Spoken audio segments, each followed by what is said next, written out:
நாராயணியம் தசகம் 52 ஸ்லோகம் 522 முதல் 531. பிரம்மனின் கர்வத்தை அகற்றுதல். க்ஷீரசாகர சைனா குருவாயூரப்பா, வரசித்தி தருவாய் குருவாயூரப்பா. பிரம்மன் உன்னை சோதிக்க மிகவும் விரும்பினார். பிரம்மன் கோபர்களையும் கன்றுகளையும் மறைத்தார்.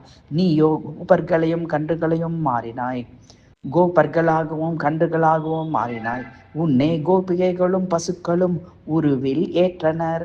உன் லீலைகளை அண்ணன் பலராமனும் அறியவில்லை. உன் அண்ணனும் அறியாமல் ஜாலங்கள் நீ புரிந்தாய்.